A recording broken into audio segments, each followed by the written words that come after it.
hamba hadirmu.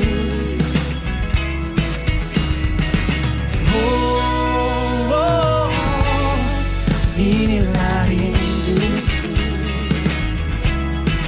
hidupku, hanyalah untukmu. Segenap hatiku kagum akan kebaikanmu. Nafasku dan nafasku menceritakan kasih-Mu. Ajakku berdiam dekat di hati-Mu. Halo saudaraku, berjumpa lagi dengan saya pada renungan online hari ini. Seperti biasa, saya rindu semua saudaraku dalam keadaan sehat, sukacita, dan ada damai sejahtera dari Yesus Kristus. Tema kita hari ini adalah Citayam itu caper. Citayam itu caper. Apa itu Citayam? Nanti saudara akan tahu. Sebelumnya kita masuk dalam doa. Bapa, di dalam nama Yesus, terima kasih. Kami rindu pembicaraan kita hari ini senantiasa di dalam zaman dan berkat Tuhan. Urapi mulut bibir hamba, urapi setiap telinga yang mendengar. Biarlah kebenaran firman-Mu yang hidup itu akan selalu menyegarkan kami, selalu membangun kehidupan kami, sehingga hari-hari yang kami lewati, hari-hari yang berkemenangan di dalam Yesus. Haleluya. Amin. Sekali lagi saudara, ini sesuatu yang fenomenal, ya, lagi viral di Indonesia. Citayam Fashion Week. Ini viral. Ada yang mengatakan ini kumpulan disebut SCBD, Sudirman Citayam Bojonggede Depok. Ada yang mengatakan ini Harajuku, ya. Ini mirip-mirip nama Harajuku di Jepang. Saudara masih ingat siapa yang pernah ke Jepang? Kalau kita ke Jepang tidak mengunjungi tempat yang namanya Harajuku, kita seolah-olah belum ke Jepang. Harajuku itu ada di salah satu distrik di Tokyo, distrik yang cukup terkenal, ya, Shinjuku, stasiun yang paling padat. Ini di wilayah itulah ada yang disebut tempat Harajuku, tempat berkumpulnya anak-anak muda, anak-anak yang memakai fashion yang macam-macam dengan style yang macam-macam. Pakaiannya, make up-nya, rambutnya, gayanya, semua anak muda itu berkumpul di tempat yang namanya Harajuku. Nah, di Indonesia yang muncul baru ini, Citayam Fashion Week, ini mengikuti nama yang mirip-mirip Harajuku, tapi ini disebut Harajuku, ya. Nah, saudaraku, fenomena ini terjadi di Jakarta sehingga menarik perhatian orang. Bahkan Gubernur Anies Baswedan ikut tampil di situ, dan gubernur dari Jawa Barat juga tampil di situ. Beberapa artis juga tampil di situ.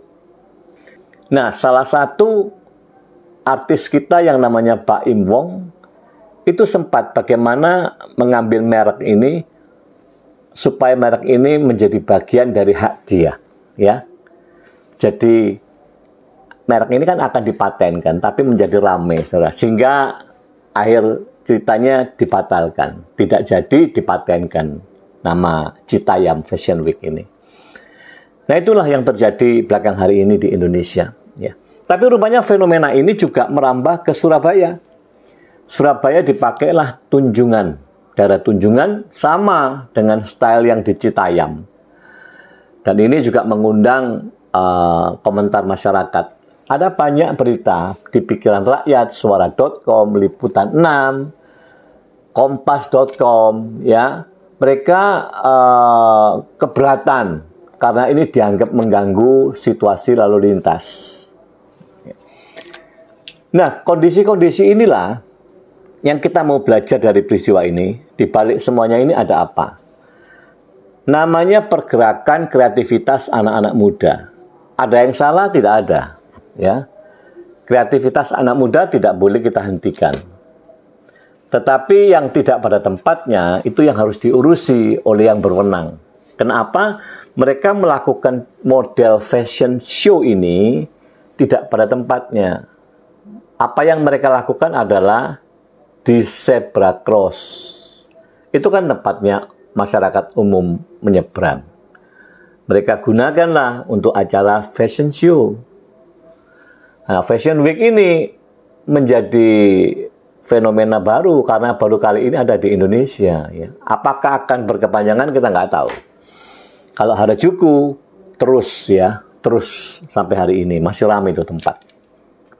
Kalau Citayam ini kita nggak tahu, tapi ini ada sesuatu yang kita boleh belajar di sini. Nah, apa yang dilakukan anak-anak muda ini? Citayam itu kan saya kasih judul Citayam itu caper. Citayam itu mencari perhatian. Biasalah ya, nggak ada yang disalahkan. Anak muda kalau beraction seperti ini, ya tentu yang diharapkan tuh ada yang nonton. Ada yang memuji. Nah ini kan, karakter dasar manusia pada umumnya. Ingin diperhatikan, ingin dipuji oleh orang lain. Ya. Kalau Citayam ini nggak ada yang nonton, ya nggak laku, malaslah mereka lakukan. Ya. Jadi generasi muda ini memang generasi yang caper, cari perhatian. Sekali lagi, salahkah mereka? Tidak. Ya, yang salah adalah mereka berada tidak pada tempatnya. Nah ini sama, saudara, hati-hati dengan orang Kristen, orang percaya. Kita seharusnya boleh caper enggak? Boleh. Tapi capernya positif. Caper utama kita adalah cari perhatian dari Tuhan. Bukan terutama dari manusia. Tapi boleh mendapat perhatian manusia. Boleh, tapi sesuatu yang positif. Artinya begini, orang lain boleh melihat kehidupan saudara dalam kerangka yang positif. Saudara menjadi teladan. Teladan karakter Kristus ada di dalam saudara. Nah itu ya, boleh. Saudara boleh dipuji orang, boleh. Karena ada karakter Kristus, orang memuji saudara, boleh. Tapi jangan terus kebablasan. Kita menjadi bangga, menjadi sombong. Ya, oleh sebab itulah, capernya kita orang percaya, orang beriman adalah berpikirnya bagaimana mencuri perhatian Tuhan. Bukan perhatian manusia. Perhatian manusia memang nggak penting. Tapi kalau engkau berhasil mencuri perhatian Tuhan, saya yakin saudara akan jadi perhatian orang. Karena di dalam hidupmu ada keteladanan. Ada Kristus, ada surat yang terbuka di dalam hidupmu. Yang orang lain bisa baca. Oke? Nah, kita mau belajar bagaimana orang-orang beriman ini, saudara dan saya, mencuri perhatian Tuhan. Kita akan membaca di dalam kisah Ayub. Ayub ini bicara tentang conversation between God and Satan. About Job, tentang Ayub. Bicara dialog antara Allah dengan setan, si iblis, membicarakan tentang Ayub. Ya, nah, kita perhatikan ini. Ayub 1 ayat 8, 9, 10. Lalu bertanyalah Tuhan kepada iblis, apakah engkau memperhatikan hambaku Ayub? Sebab tiada seorang pun di bumi seperti dia, yang demikian saleh, demikian jujur, takut akan Allah, menjauhi kejahatan. 9. Lalu jawab iblis kepada Tuhan. Iblis merespon ini. Apakah dengan tidak mendapat apa-apa Ayub takut akan Allah? 10. Bukankah engkau yang membuat pagar sekeliling dia? Pagar sekeliling rumahnya? Serta segala yang dimilikinya? Apa yang dikerjakannya kau berkati, dan apa yang dimilikinya semakin bertambah di negeri itu. Dari dialog inilah kita bisa menyimpulkan. Yang pertama, Allah itu punya perhatian khusus kepada Ayub. Kenapa? Karena dalam peristiwa ini kan Allah itu menunjuk Ayub sebagai contoh. Artinya apa? Artinya Allah itu punya perhatian khusus dengan Ayub. Betul ya? Nah, kita cari nanti, apa yang membuat perhatian Allah tercuri oleh Ayub? Yang kedua, ternyata iblis itu juga menaruh perhatian terhadap Ayub sebelumnya. Buktinya apa? Kan iblis menjawab, apakah dengan tidak dapat apa-apa, Ayub takut kepada Engkau ya Allah? Kan gitu.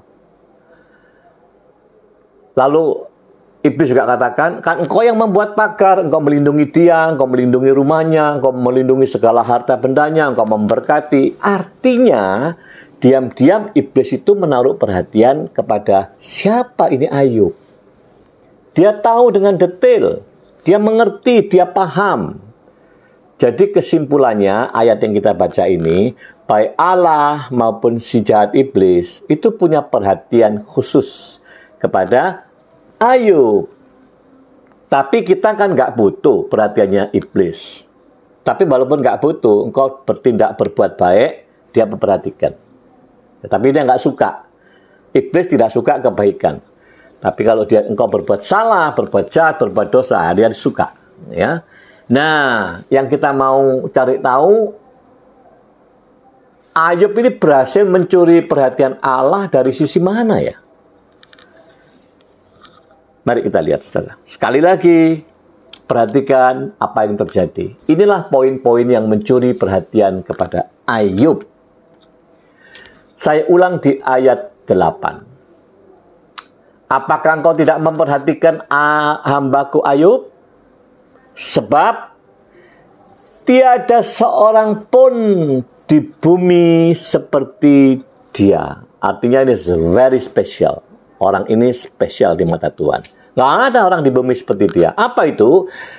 Satu, dia saleh, dia jujur, dia takut akan Allah, dan dia menjauhi kejahatan. Ternyata 4 ini yang mampu mencuri perhatiannya Allah. Istimewa kan? Nah, kunci 4 inilah yang harus menjadi perhatian saudara dan saya. Kalau kita mau jujur bicara tentang saleh, jujur, takut akan Tuhan, dan menjauhi kejahatan, sebetulnya ini berkaitan semua satu sama lain. Saling berkait, ya, berkaitan sekali. Kita baca dulu Amsal 16 ayat 6. Dengan kasih dan kesetiaan, kesalahan diampuni. Karena takut akan Tuhan, orang menjauhi kejahatan. Kan berkaitan nih. Karena takut akan Tuhan, orang akan menjauhi kejahatan. Lalu Amsal 16 ayat 17. Menjauhi kejahatan, itulah jalan orang jujur. Siapa menjaga jalannya, memelihara nyawanya. Berkaitan lagi. Ya, memang semua 4 ini sangat berkaitan. Tidak mungkin kalau orang menjauhi kejahatan, dia bukan orang yang jujur. Karena kejujuran itu adalah menjadi perilaku kerinduan orang yang menghindari kejahatan. Nggak jujur itu jahat, makanya nggak mau. Ya, otomatis takut akan Allah. Takut akan Allah itu adalah menghormati Allah. Kalau orang menghormati Allah, pasti dia hidup di dalam kejujuran. Nggak mungkin nggak jujur. Pasti dia orang yang alergi terhadap kejahatan. Ya, nah orang yang menghormati Allah, dia memang akan menuju atau hatinya ada yang disebut orang yang saleh. Saleh itu di dalam, saudara. Ya, saleh itu di sini. Saleh itu hidupnya kudus, hidupnya lurus, hidupnya bersih, suci di hadapan Tuhan. Itu saleh. Di dalam 2 Petrus 1 ayat 5-6-7 kalau nggak salah ya. Itu dikatakan, kalau saudara beriman kepada Kristus, kalau saudara punya iman kepada Kristus, nah salah satu yang harus menjadi tiang imanmu, bukti daripada imanmu adalah kesalehan. Saleh tidak bisa dilihat mata oleh orang. Tapi saleh itu Tuhan yang tahu. Kesalehan itu tersembunyi di dalam hatimu. Maka disebut inilah, orang ini istimewa di mata Tuhan. Nah, saudara, zaman ini, perhatikan, orang cari orang jujur, cari orang saleh itu susah. Ya, Bukan zaman ini aja sebetulnya. Kalau saudara perhatikan di Mika 7 ayat 22. Perhatikan kata-kata ini. Mika 7 ayat 22. Orang saleh sudah hilang dari negeri. Dan tiada lagi orang jujur di antara manusia. Ini harus diakui ya. Baik yang di luar sono maupun di dalam komunitas gereja, sulit mencari orang saleh dan jujur. Sulit, ya. Karena itu pertanyaannya begini, kalau kita sudah baca ini, sudahkah saudara dan saya, kita itu benar di mata Tuhan sesuai dengan kategori yang diinginkan Tuhan tadi? Sehingga Tuhan bisa mengatakan saudara ini orang yang saleh, orang yang jujur, takut Tuhan, menjauhi kejahatan. Kalau saudara di dalam kondisi itu, yakin dan percayalah seperti pengakuan iblis, bahwa saudara itu di dalam perlindungan pagar Tuhan yang sempurna. Perlindungan keamanan yang sempurna dari berbagai aspek kehidupan saudara. Diri saudara, keluarga saudara, rumah saudara, pekerjaan saudara, semua di dalam pagar perlindungan Tuhan. Ini yang ngakui iblis loh. Karena iblis tahu. Dia memperhatikan. Ya, bukankah itu yang saudara dan saya rindukan? Ada pagar perlindungan Allah dalam hidup kita.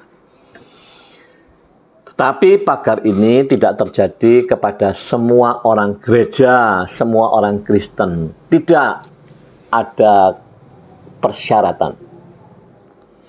Persyaratannya apa? Persyaratannya adalah saudara masuk dalam kategori orang-orang yang mampu mencuri perhatian Allah. Apakah saudara rindu? Apakah saudara punya komitmen untuk memenuhi perhatian itu? Untuk memenuhi 4 perkara itu? Tentu kalau saudara punya kerinduan, saudara harus lari ke situ. Saya juga harus lari ke sana. Ya. Nah, pertanyaan pentingnya gini, bagaimana cara kita bisa membangun 4 hal penting itu? Saleh, jujur, takut kepada Tuhan, menjauhi kejahatan. Bagaimana caranya? Nah, saudara, mari berhenti sebentar. Kita masuk di dalam area yang sedikit berbeda, tapi berkaitan. Belakang hari ini muncul video yang mengatakan begini. Perhatikan telapak tangan saudara. Tuh lihat. Ya. Rata-rata telapak tangan manusia di bumi ini itu mengandung kata M dan M, huruf ya, huruf M dan M.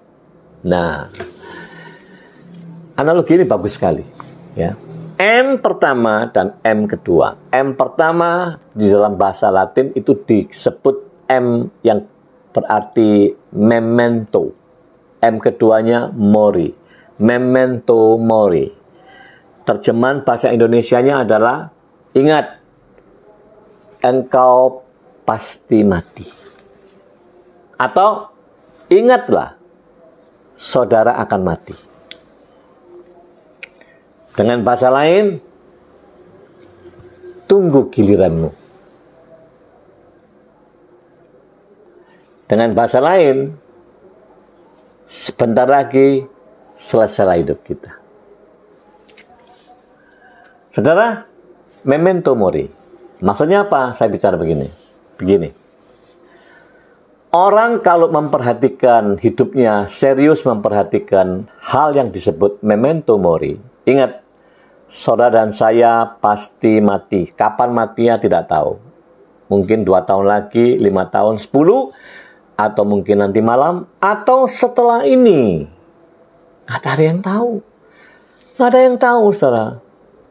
Seperti peristiwa 2019 ya, di mana sampai pesawat ini di-grounded, tidak boleh terbang. Jenis pesawat satu ini, pesawat itu yang terjadi pada Lion. Lion itu baru terbang 10-11 menit, tiba-tiba hilang. Ya, mati semua. Kalau tidak salah itu hampir 800 nyawa. Ya. Lalu setelah itu diikuti lagi pesawat dari Afrika yang jenisnya sama dengan pesawat Lion itu. Boeing 737 MAX 8. Ingat saya itu. Dua peristiwa itu yang menyebabkan jenis ini di-grounded, tidak boleh terbang. Sampai dievaluasi, sampai diperbaiki lagi, baru boleh muncul lagi. Nah, pertanyaan saya, pada waktu 200 orang itu naik di dalam pesawat itu, apakah ngerti dia akan berakhir di dalam 10 menit ke depan? Nggak tahu. Tidak tahu. Ya, yang di Ethiopia itu bukan 10 menit, 6 menit lebih pendek waktunya. Nggak ada yang tahu, saudara. Karena itu memento mori mengingatkan saudara dan saya, ingat engkau akan mati. Nah, saudara, ternyata kata memento mori itu berpengaruh sekali pada kehidupan rohani. Orang yang selalu ingat dan memperhatikan tentang memento mori dengan orang yang abai, tidak peduli tentang memento mori, itu beda dalam praktek hidup. Bedanya begini. Kalau orang yang selalu hatinya memperhatikan, bukan ngalup, ya, ngalup itu berpikiran negatif tentang kematian, bukan. Orang yang memperhatikan tentang ini, dia akan lebih waspada, dia akan bisa mengatur hidupnya lebih baik. Sebab kesempatan itu hanya pada waktu kita di bumi. Ya. Orang yang memperhatikan memento mori, dia akan punya disiplin rohani. Ingat ya, disiplin rohani. Tetapi orang yang mengabaikan memento mori, di dalam sisi kerohanian, dia hanya melakukan rutinitas rohani. Disiplin rohani dan rutinitas rohani sangat berbeda. Tapi hati-hati, jangan kecolongan. Banyak orang-orang kecolongan, banyak gereja-gereja juga kecolongan. Dari disiplin rohani, tanpa terasa dia berubah masuk menjadi rutinitas rohani. Rutinitas itu kan kayak pekerjaan kita sehari-hari, bangun pagi, masuk kamar mandi, mungkin buang air besar, sikat gigi, ya, terus duduk minum kopi, itu menjadi rutin. Ya. Perlu energi besar? Enggak. Perlu planning? Tidak. Perlu adakan evaluasi? Tidak. Punya tujuan khusus? Tidak. Ya, itu menjadi rutin. Rutin. Nah, kalau disiplin rohani, itu tidak seperti itu. Disiplin rohani itu punya tujuan. Orang yang disiplin rohani, itu ada evaluasi. Semua acara yang tujuannya disiplin rohani itu harus ada evaluasi, punya tujuan, membutuhkan pengorbanan, mungkin waktu, energi lebih. Kalau ini mah enggak. Kalau rutin itu kehilangan nilai yang sebenarnya. Kalau rutin itu sudah enggak berbobot lagi. Ya. Tapi kalau disiplin rohani, ini ada bobotnya. Ada nilai-nilai tertentu. Untuk mendapatkan apa yang jadi perhatian Tuhan, 4 perkara tadi, saleh, jujur, takut akan Tuhan, dan menjauhi kejahatan. Ini membutuhkan proses. Bukan proses instan. Proses. Nah, proses inilah yang perlu dilakukan oleh orang-orang percaya disiplin rohani. Ya. Dan jangan sampai kecolongan, disiplin rohanimu, disiplin menjadi rutinitas. Kata disiplin itu artinya begini loh. Taat memperhatikan peraturan dan sekaligus taat dalam pelatihan praktek diri terhadap aturan itu. Jadi taat dan memperhatikan aturan, tapi sekaligus memperhatikan praktek pelatihan dalam hidupnya tentang aturan itu. Itu disiplin. Jadi ada maksud, ada tujuan, ada pengorbanan. Ya. Kalau orang rutin, Anda bisa melakukan, tapi pikirannya bisa di luar. Contoh, Anda rutin ke gereja. Kalau hanya rutin aja duduk, hanya rutin punya absensi di gereja, maka Anda duduk di gereja, otaknya di luar. Sebab itu melakukan rutinitas. Tapi kalau disiplin rohani, beda. Anda duduk, Anda memperhatikan firman itu masuk di dalam hati dan pikiran saudara. Ya, beda ya. Bedakan sekali lagi.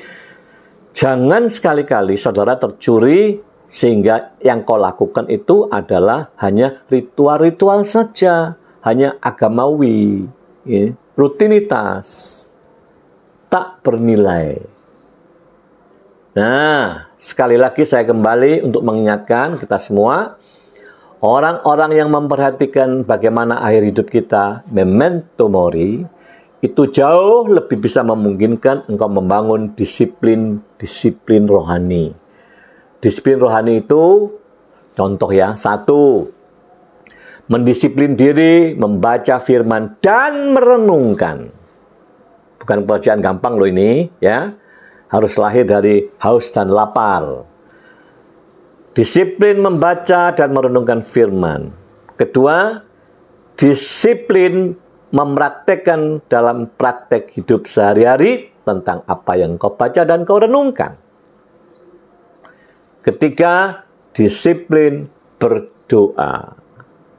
Ketiganya gampang kita bicara, tidak gampang untuk dipraktekkan kalau saudara tidak punya kesadaran yang kuat, tidak punya komitmen yang sungguh-sungguh, tidak punya kesadaran bahwa siapa kita, tidak punya kesadaran siapa Tuhan kita, tidak tahu apa yang jadi kerinduan Tuhan, maka sangat sulit kita praktek perkara-perkara ini. Tapi bagi orang percaya, bagi orang Kristen nggak ada pilihan. Semua saudara, semua.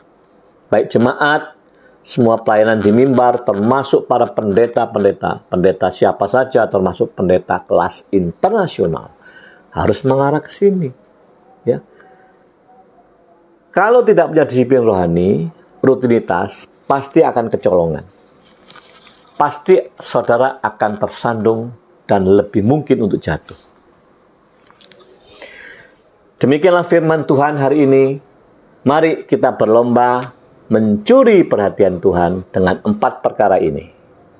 Bangunlah disiplin rohani untuk bisa membuahkan 4 perkara ini. Tanpa disiplin rohani, tidak mungkin. Amin. Kita berdoa. Demikianlah Tuhan firman-Mu hari ini, mengajar kami bahwa orang percaya itu sesungguhnya tidak perlu caper, tidak perlu cari perhatian kepada orang, kepada manusia, cari pujian kepada manusia, tidak perlu. Tetapi kalau kami hidup sanggup mencuri perhatian Tuhan, pastilah orang-orang lain akan memperhatikan hidup kita. Orang-orang akan memuji kita, tapi kami bukan haus pujian, haus perhatian orang. Terima kasih Tuhan. Kiranya pengertian ini membangun kami semua. Biarlah firman yang hidup itu meneguhkan kami. Terima kasih dalam nama Yesus. Haleluya. Amin. Saudara, demikianlah renungan kita hari ini.